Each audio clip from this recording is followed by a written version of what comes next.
Hello. Hi, and welcome back to class. Welcome back to English language class. All right, today we are going to the last part of comprehension and summary, which we already started, and we had about two classes today, making it should make it the third class. All right, so this is part three of comprehension and summary, and today we'll be doing something slightly different from the usual thing that you are familiar with, especially since it's comprehension and summary, and then you're going to expect that all we have to do is just about the long passages that you read in your examinations. All right, so we're doing something a bit different. But before we go into that, we're going to do a quick review of what we did in the last class so that there will be a link. All right. So comprehension, we looked at what summary is, and then we talked about main points in topic sentences, basically. All right. These are what we've started on. Okay, so we looked at what comprehension is, we looked at what summary is, we looked at what main idea is, we looked at what topic sentence is. All right, we looked at what supporting ideas means. All right, that's majorly for the first part of the class. All right, where we started on comprehension and summary. And then in the last class, we were able to look at topic sentences, all right, topic sentences in passages, all right. And then we were able to say that there are different paragraphs in different passages, all right. And then there could be topic sentences in different paragraphs, which you usually find at the beginning of a paragraph or at the end of a paragraph or sometimes at the middle of a paragraph. And then we were able to look at examples to back this up. Then we looked at summary, steps to summarizing, mistakes you should not make when summarizing, and that's in relation to your UTME examination because, of course, you're going to be doing CBT, so we have to relate everything to your CBT. So that's that we've done under comprehension and summary. And today we are going to be doing something that's going to be useful for you, not just for your passages, but for your whole examination. And it is called speed reading, or reading for speed. Okay, so we have speed reading or reading for speed. All right, as you can guess, when you talk about speed reading, you want to ask yourself, what does it mean when you combine speed and you combine reading together? Okay, so when you read, but you read for speed, not just the normal kind of reading, but you are reading for speed because you're time bound. And this is usually applicable in your examinations. All right. So, speed reading is a reading technique that allows you to read faster than usual. Okay. So, let's say it's a reading technique that allows you to read faster than usual. Okay. While still understanding the key point. While still understanding the key point. Okay, so that's speed reading. Speed reading is a reading technique. Okay, is a reading trick. You can call it trick too, that allows you to read faster. Because of course, UTME is not classroom exercise or your normal school examination where you ask for more time and the invigilator or your supervisor is generous enough to say, okay, I give you 2 minutes more to round off what you do. In your CBT examination, of course, you know this is computer based test, right? And you see your question, you see the number of questions you're dealing with, you see the time allocated to you. So whether you finish or not, it's none of the business for the computer. what the computer knows is that once your time is up, your exam is done. Once your time is up, your exam is done. So how do you read for speed? Because there's some people, it's not that they don't know it. It's not that they don't know some of those questions. At least if you leave them, if you do not rush them, if you do not pressure them, and they take their time to answer this question, if they have about 100 questions, you can be sure that they are going to get about 70% of those questions. They'll get about 70% of these questions. But once they're under pressure, once you time them, their brains do not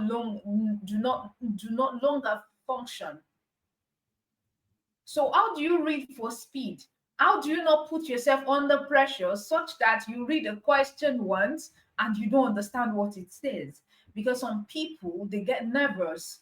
Once they get to the examination hall, their brains go blank. So how do you avoid that? How do you speed up so that you meet up with your timing?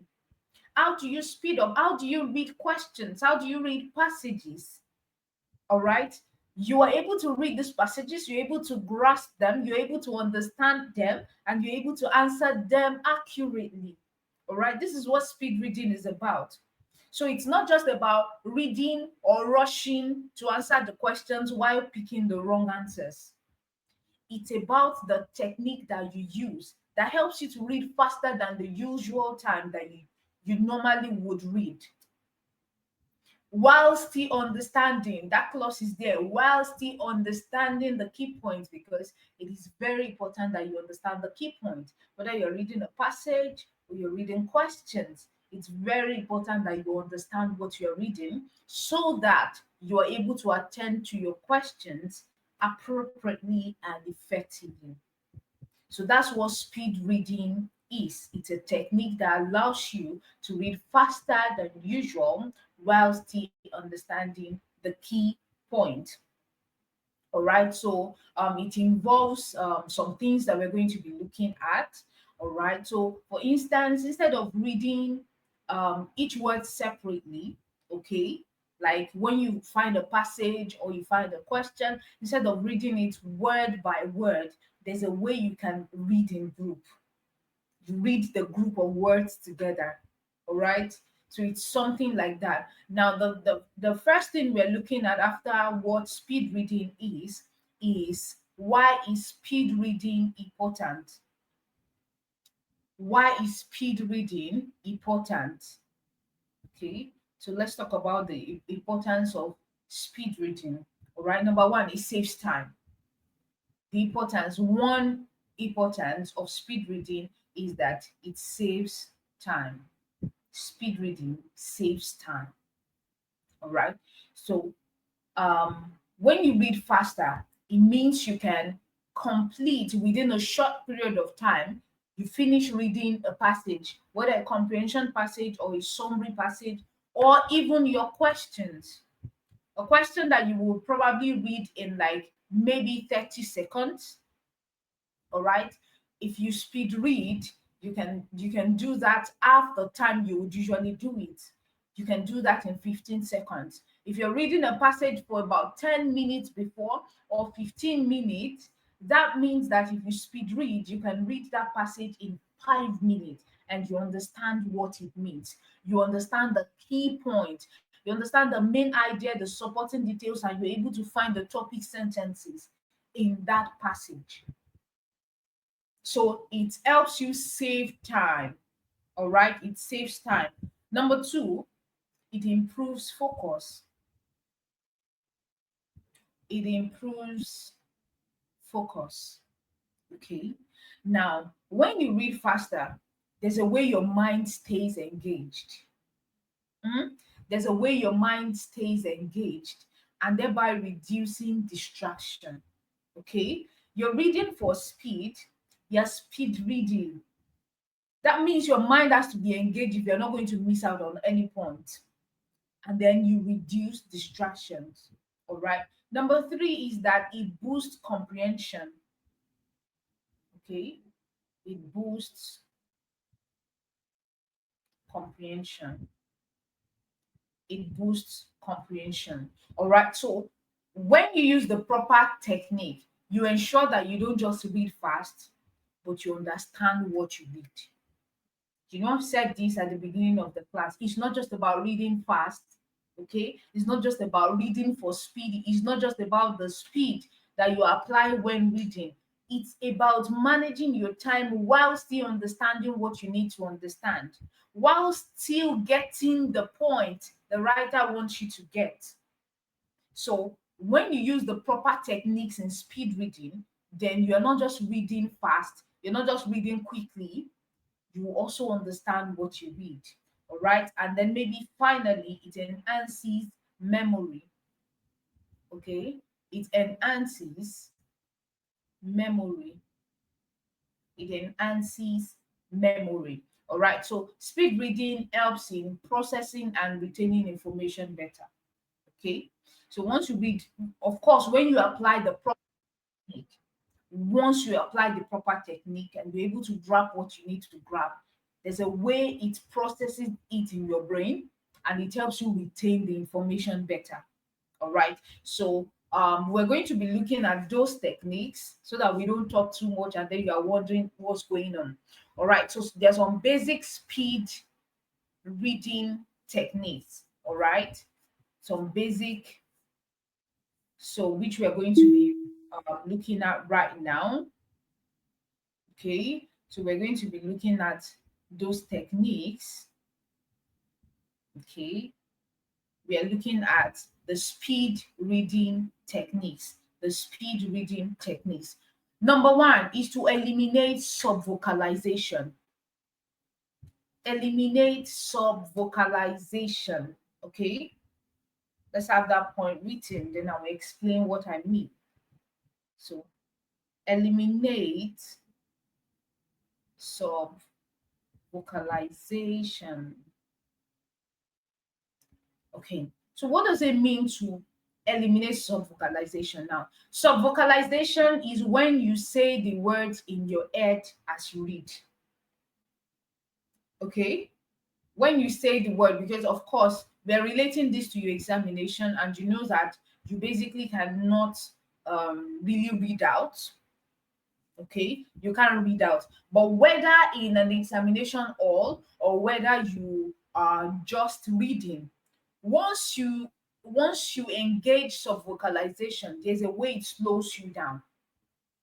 There's a way it slows you down. So when you are reading and you have a passage, for instance, I have the definition of speed reading, which I have in blue. All right, you can see it in blue.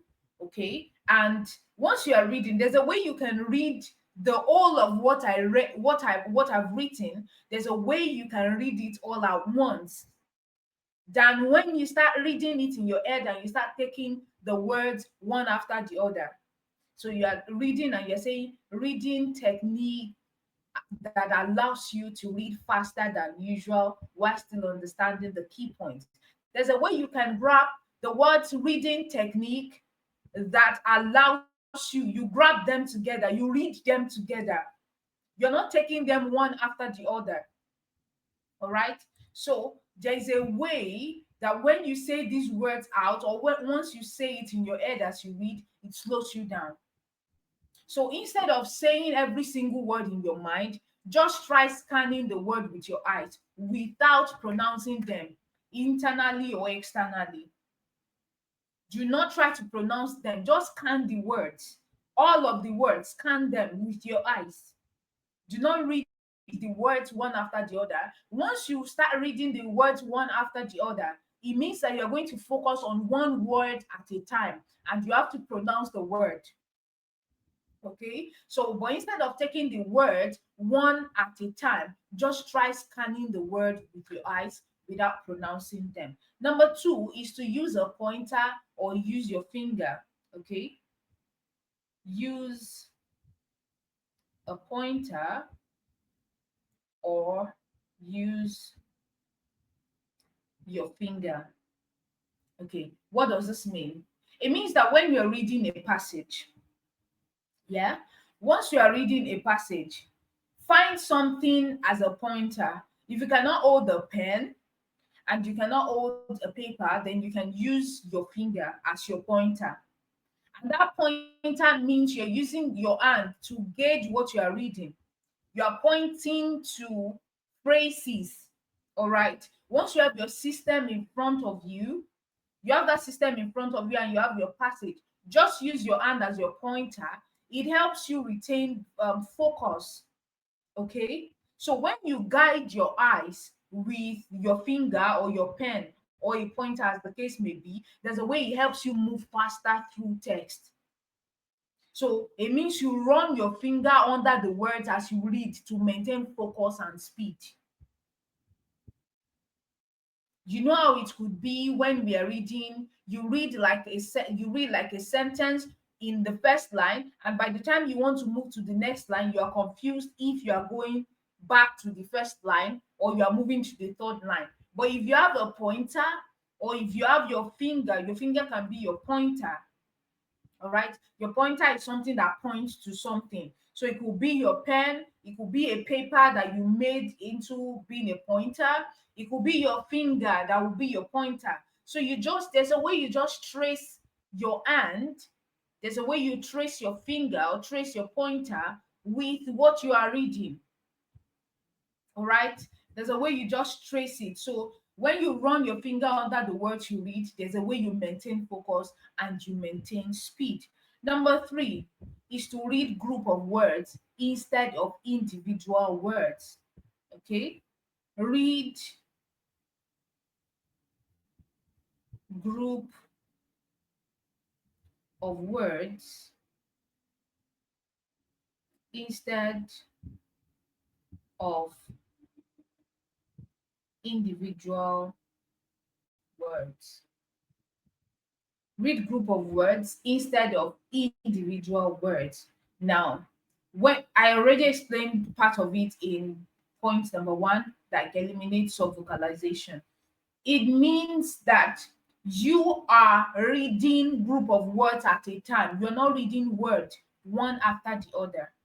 Your brain can actually process multiple words at once. Okay, your brain can process multiple words at once, but once you start taking words one after the other, there's a way it slows you down.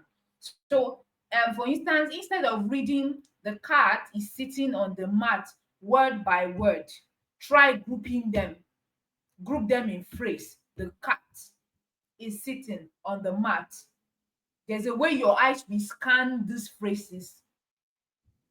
So once your eyes is able to scan these phrases, you're going to limit slow reading. Okay, you are going to limit slow reading. Point number four is to avoid regression. Okay, avoid regression. What does this mean? All right, now many people actually go back and reread words unnecessarily. You read a line. Instead of you to move to the next line, you're going back to the first line. Don't do that. Okay? So don't reread words unnecessarily. Just train yourself to move forward without rereading. If you need to reread, make sure you complete the passage first before you go over it again. Make sure that you complete the passage first before you go over it again. All right, and always use your marker or your finger or your pointer to keep track of where you are when reading a particular passage. So that's avoid regression, which means rereading. All right, the next point we're talking about is expanding your vision. Expanding your vision. So let's say expand your vision. Expand your vision. All right. So this means to try to see more words at a time instead of focusing on each word individually. See how these points are pointing to the fact that you don't have to read words separately. You don't have to read them one after the other. So you see more words. Train yourself to see more words at a time instead of focusing on each word individually. So focus on the center of a line and try to read the words on the side without moving your eyes too much. That's about expanding your vision, which is going to help you if you do a lot of practices with this. All right. So the next thing you want to look at is advanced speed reading techniques. Advanced speed reading techniques. These ones are just the normal techniques that we have been able to look at. All right. But advancing speed reading techniques. All right. So I'm just going to briefly mention them because we've already talked on them under the normal techniques. All right.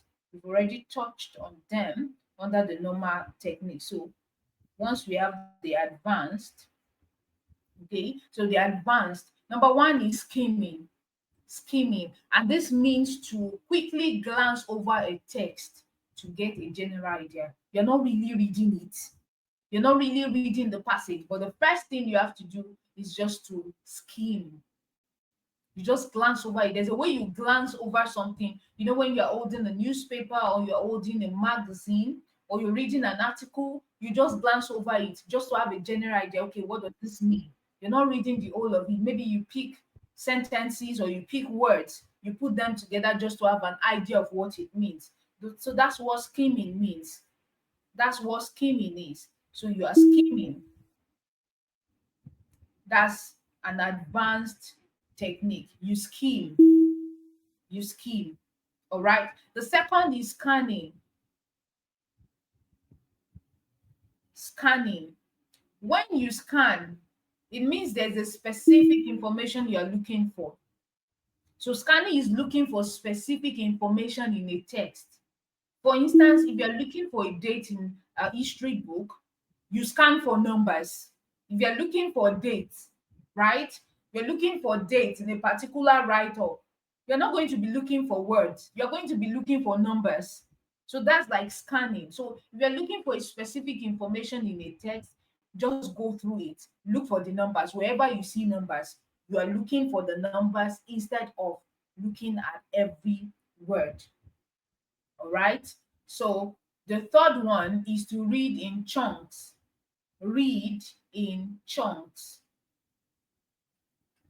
Okay. We've been talking about this one since the start of the class. Reading in chunks is just using different words to explain it. It means to train yourself to read about 3 to 5 words at the same time instead of one. All right. You train yourself, train your eyes, you train your brain to read about 3, 4, 5 words at the same time instead of reading one word, which is really going to save you and save you from slow reading. All right. And then I'm supposed to talk about the common mistakes in speed reading, but I've already explained them. And then common mistakes is reading aloud. Whether you read aloud or you read in your mind, it means that you're taking words one after the other. It definitely slows you down. So that's a common mistake that you should avoid. Stop reading aloud or stop reading in your head. Take words in group. Do not take words one after the other. All right. Number two mistake is going back to reread. You read a word or you read 2 words, then you go back to that word again. If you need to reread anything, make sure you complete the passage first before going back to it. So avoid regression. It basically reduces speed and comprehension. The third mistake is lack of concentration. Lack of concentration. Okay, so it kind of leads to poor retention or information if you're not concentrated, if you're not concentrating on what you are reading. So it leads to poor retention of information. And then the fourth point is reading too fast without understanding. Because we said speed reading, you now want to read a passage that you usually read in 5 minutes. You want to that you read in 10 minutes. You want to read it in 2 minutes. You now read very quickly without understanding what you are reading. Reading too fast without understanding is not the goal. Reading too fast or reading quickly and getting the main point is the goal. So when you read too fast without understanding, it defeats the purpose of speed reading, which is not what we are encouraging. All right. So do not make the mistake of reading too fast. All right. Now I'm going to talk about reading for maximum retention, especially during a CBT examination. Okay. I'm going to wipe off the board now. Okay. All right. So reading for maximum retention during a CBT examination. So we can have reading for maximum retention, reading for maximum retention, especially during a CBT examination. Number one, stay calm. Stay calm. Stay calm and read instructions carefully. Okay? Stay calm and read instructions carefully. Stay calm and read instructions carefully. Now, when the exam starts, don't rush. Do not say, okay, I have 60 minutes and I have 50 questions. You want to rush, you want to quickly do everything you want to. Do not rush. Once you rush, there's a way you get nervous. There's a way your brain can go blank, which will not help you. You don't need the tension. And once some people, once their attention, there's nothing you want to do to them until they calm down before they can get their brain to work normally. And you don't want that kind of a thing. Whereas you have only 20 minutes more before your brain start resetting. And then you know that once you have that 20 minutes more and you have so many questions you've not attended to, there's a way the tension will come back because you want to finish the questions in 20 minutes, which is not possible.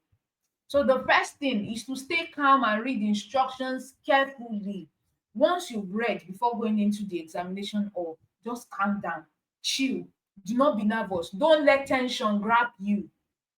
Okay? So when the exam starts, do not rush. Take a deep breath first.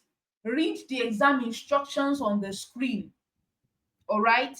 Read the exam instructions on the screen. Okay. Number two is to check the total number of questions and time limit. That's going to help you divide your time wisely.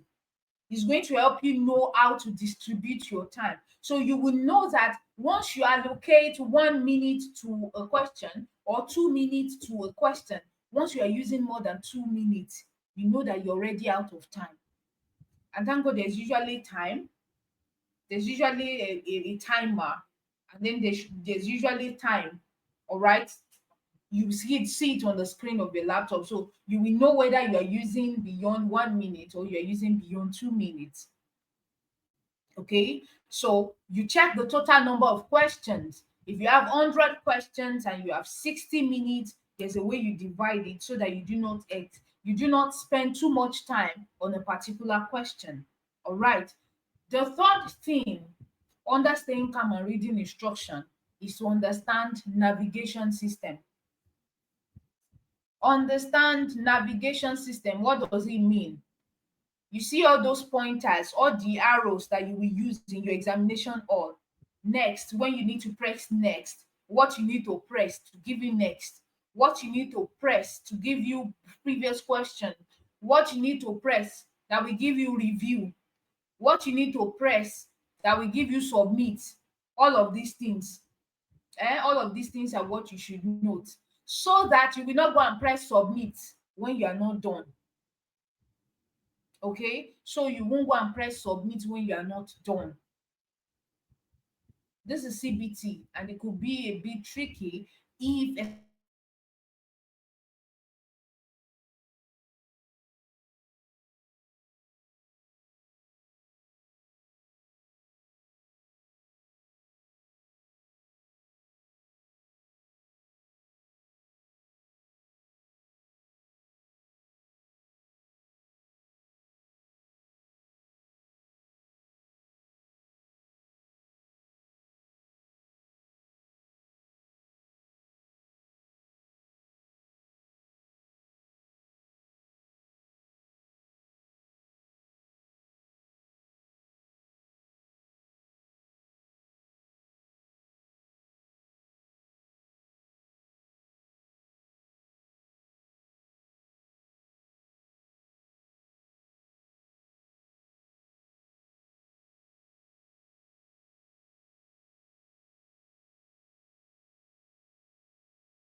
Okay, read each question carefully.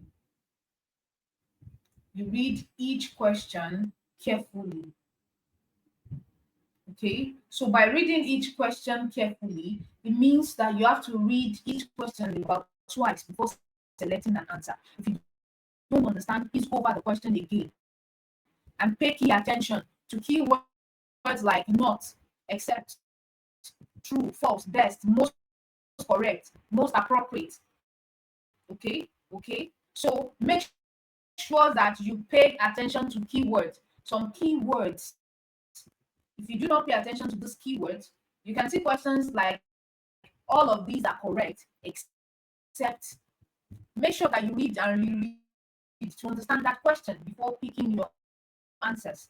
You know, questions like these will be tricky, and they will provide you with answers that look like what you are thinking in your head. Whereas if you do not understand that question, it means you basically, if you don't understand the question, it means you are going to pick the wrong answer. All right, so pay attention, read questions carefully before selecting the answer. Pay attention to keywords. Then be careful of negative phrasing. This is part of being tricky. All right, so for example, you can find a question like which of these is not a function of, maybe in a general term, maybe general subject, not English language. Which of these is not a function of the liver, or which of these is not a function of now. Now, if you miss out on not, you may select the wrong option, because you're going to be reading the question as which of these is a function of now. You're going to be confused. But if you read the question and you don't understand, and you read it again till you understand it, then you will be able to read which of these is not a function of the noun. Then you'll be able to pick out which of the options is actually not a function of the noun. All right. The next thing is to manage your time wisely. Manage your time wisely. Manage your time wisely. All right. I briefly talked about this the other time. Okay. CBT exams are generally timed.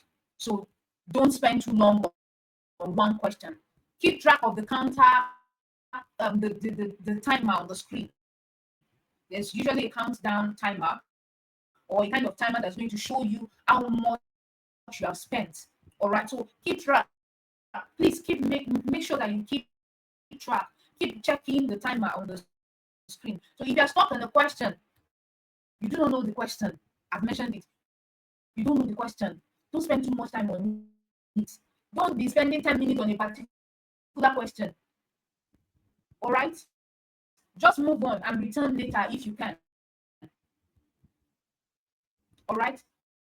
Return later. Just focus on, there are some other questions that you will be able to get at the first glance. Focus on them. Then if you can go back, you can go back to difficult questions that you were unable to get. All right. So the next thing is to divide your time. For instance, if you have 60 minutes for 50 questions, spend 1 minute per question. Once you've exceeded 1 minute and you've not answered one question, maybe you pick something and then you move to the next point. If you are graced to go back to your questions, go and look at the ones. Just note the questions that you probably have not answered, or the ones you answered wrongly because you do not know the answer. You will have an extra time. If you spend 1 minute per question, if you have 60 minutes and you have 50 questions and you spend 1 minute per question, that means you have an extra 10 minutes for your review. So you can use that 10 minutes to go over those questions that you have not answered, or the questions that you answered and you know that you answered them wrongly. So you can actually go over them. Okay. Then point number 5 is to use the process of elimination. Okay. Use the process of elimination, okay, for multiple choice questions.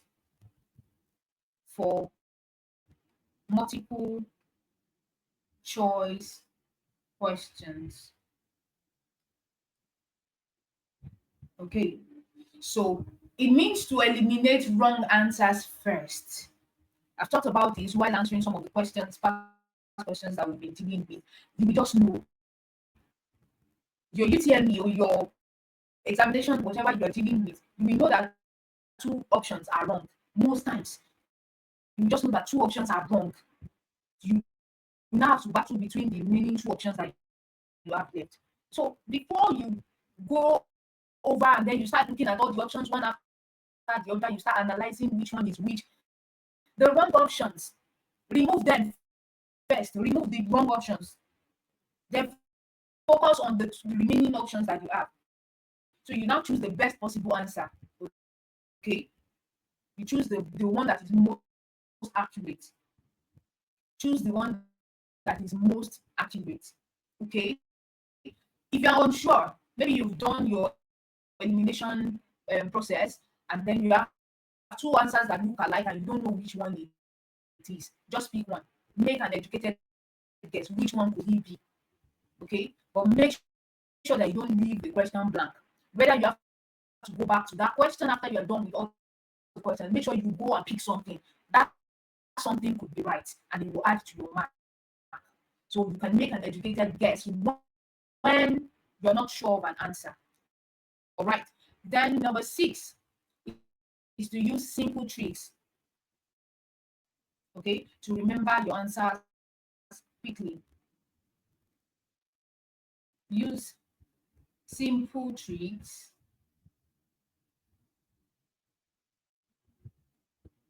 to remember your answers quickly.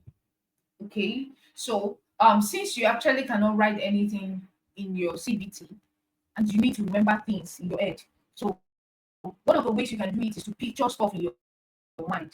Right, try to imagine a diagram. Maybe while you were reading, there was a diagram, there's a chart, or there's a note you studied, there's somewhere you wrote something in your note. Try to remember it, try to picture it. So like you close your eyes, there's a way you can close your eyes and picture it, imagine it, just remember stuff. All right, you can actually also connect it to something that you know. If a question reminds you of maybe something in your daily life, think about that thing. Okay, think about that thing. It can actually help you remember the answer to your question. And then lastly, review your answers before submitting. Review your answers. Your answers before submitting. Okay, so this means to go over your questions before you submit. All right, go over your answers before you submit. Just check. That's why you should have an extra time left. Do not exceed. Do not finish using your time. All right, without going to review what you've done. Review from number one to the end. Make sure that you understand what you. Make sure that you are sure that okay, what I have written or what the answers I've put in are what I really want to put in. Okay, so submit when you are satisfied. It doesn't mean that you're going to get 100%, but it means that you are satisfied with what you have done. So submit only when you are satisfied, and that's you can only leverage on the time that you have left. If you have time left, if you're able to manage your time very well. So with this, we come to the end of the class for today, and we do a quick review before we take a question. All right, so today we looked at speed reading, and I said speed reading is a reading technique that allow you to read faster than usual while still understanding the point. All right, then we looked at the importance of speed reading. We talked about it saving time, it improves focus, it boosts comprehension, it enhances the memory. Then we talked about some basic speed reading techniques All right, some basic speed reading techniques, that's eliminating subvocalization, using a pointer or your finger to read. All right, you reading a group of words instead of individual words. Then also avoiding regression. Then expanding your vision. Then we looked at advanced speed reading techniques. And number one is skimming. Number two is scanning. All right. Number three is reading in chunks. Reading in chunks. Then we briefly talked about common mistakes in speed reading. You should not read every word aloud. Okay. Number two is avoid going back to the reading. Okay. Then lack of concentration. Make sure you are concentrated when you are reading. Then reading too fast without understanding. That's not the goal of speed reading. We want you to read quickly, but not without understanding what you are reading. All right. Then we talked about reading for maximum retention during a CBT examination. And the first thing is to stay calm and read instructions very carefully. Okay. Number two is to skim through questions quickly before answering them. Number three is to read each question carefully. Avoid misreading. Don't misread the question. Don't assume that you understand the question. Make sure that you really understand the question. Don't assume that this is what the question is saying.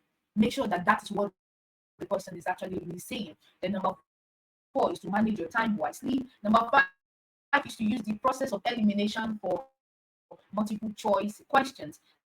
Then number six is to use simple tricks to remember answers quickly. Then number seven is to review your answers before submitting. Submit only when you are satisfied. Right, so I'm going to bring question, a random question from UTME 2019. Okay, I'm just going to be using one of the points that we talked about today to explain that point. We use that past question. We use that question to explain the point that I was explaining during the class. All right, so it's the question is from 2019, and it says choose the word that has the same consonant sound as the one in the bracket. Now we want to use the elimination process. Okay, so let's say that your question comes and this comes before you on your screen, and it says choose the word that has the same consonant sound as the one in the bracket. Make sure you understand the question first. Okay, what does this question want me to do? Okay, the question has presented me a word. Okay, in that word there is a sound in the bracket. Now we have the letter ed in bracket. Okay, and it has a sound. You need to understand that. So you have options, and the options that you have is that the sound that is in the bracket must match the sound that you have in each of these words. Okay, so whichever one has the matching sound is the correct answer. So it says choose the word that has the same consonant sound as the one in the bracket. All right, so the sound that we have here is t. So the word is asked. Asked. All right, and then we have options A to D. Okay, options A to D. So option A is whistle. Option B is bed. Option C is set. And option D is third. Now you have to just eliminate first. You will eliminate the words that do not look like they have the sound. Okay? You talk about whistle. You talk about bed. You talk about set. You talk about third. Already you know that this TH does not start with T. So you are eliminating it. Whistle, you know that the T is silent. You are eliminating it. Now, if you're not so sure what this T sound is, because it looks like asked, and then there is bed, so you may be thinking, is it D or is it T? All right, so you are left to battle between the two. But once you are sure that asked, ASKED ends with the sound, then you know that D is out. And then set is the correct option. So that's how you do your questions, and you do not spend too much time on these questions. So this is what is called the elimination process. And then we have come to the end of the class for today. If you missed any part of the class, kindly go over to our YouTube channel and see the part that you have missed. You can do a quick revision for yourself. If you have any question, kindly drop it in the comment box and we attend to them. Make sure that you like, you comment, and you share this video with your friends. All right, and then I'll see you in the next class.